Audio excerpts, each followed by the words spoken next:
नाशिकच्या शिवाजीनगर परिसरातील फाशीचा डोंगर येथे टवाळखोर चौघांनी कार चालकासह त्याच्या मित्राला कुरापत काढून मारहाण केली आहे. तसेच त्यांच्याकडील ऐवज हिसकावून घेऊन कारची काचही फोडत लूटमार केल्याची घटना घडली आहे. या प्रकरणी गंगापूर पोलिसात जबरी चोरीसह मारहाणीचा गुन्हा दाखल करण्यात आला आहे. यश चंद्रकांत कोठावदे, मूळ राहणार घाटकोपर मुंबई, सध्या राहणार Saraswati apartment, Kulkarni colony, Sharampur road, Nashik या युवकाच्या फिर्यादीनुसार शनिवारी दिनांक 15 रोजी पहाटे 2:45 वाजेच्या सुमारास तो व त्याचा मित्र असे दोघजण त्याच्या टोयोटा कारमध्ये फाशीचा डोंगर जवळ असलेल्या क्रेव हॉटेलच्या अलीकडे थांबलेले होते. त्यावेळी 18 ते 25 वयोगटातील चौघे संशयित त्या ठिकाणी आले आणि त्यांनी तू येथे का थांबला असे म्हणून त्यांच्याशी वाद घातला. तसेच शिवीगाळ करत दमदाटी मारहाण केली. तसेच त्यांच्या अंगावरील सोन्याचे दागिने, मोबाईल, हातातील घड्याळ आणि रोकड असा 1,45,000 रुपयांचा मुद्देमाल बळजबरीने हिसकावून घेतला. तसेच त्यांच्या टियोगो कारची काच फोडून नुकसान केले आहे. या प्रकरणी गंगापूर पोलिसात जबरी चोरीचा गुन्हा दाखल करण्यात आला असून सहाय्यक निरीक्षक गेंगजे हे तपास करीत आहेत.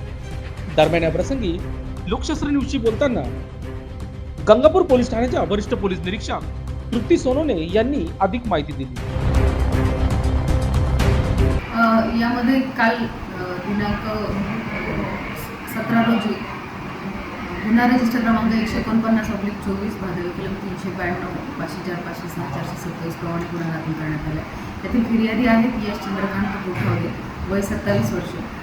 हे आर्किटेक्ट आहेत, व्यवसायाने मुंबईचे राहणारे मुंबईचे आहेत, परंतु सध्या शरदपूर रोड कुलकर्णी गार्डन येथे राहतात. हे आपलं मित्र, त्यांचा एक डॉक्टर मित्र आहे वैभव येवले, यांच्यासह रात्री जेवणाकरिता सुलवाईन्स रोडला गेलेले होते. त्या ठिकाणी दोघांच्या गाडीपैकी एकाने गाडी लावली आणि हे गावामध्ये कामानिमित्ताने गेले आणि रात्री 2:45च्या सुमारास 2:45च्या सुमारास गाडी घ्यायला परत आलेले असताना, त्याचं पार्क केलेलं वाहन परत घ्यायला आलेले असताना फाशीचा डोंगर जो आहे सुलवाईन्स रोड त्या ठिकाणी कॉर्नरला त्यांना 2 वाहनांवरनं आलेल्या अज्ञात चारशमांनी त्यांच्याकडनं जबरदस्तीने त्यांच्या गळ्यातली चेन, अंगठी, त्यांचा मोबाईल आणि 50,000 रुपये अशी रक्कम काढून घेतली असल्याबाबत त्यांनी काल रोजी 17 तारखेला तक्रार दिलेली आहे. यामध्ये त्यांची जी इको स्पोर्ट्स कार होती त्या गाडीचंही नुकसान केल्याबाबत त्यांनी तक्रार दिलेली आहे.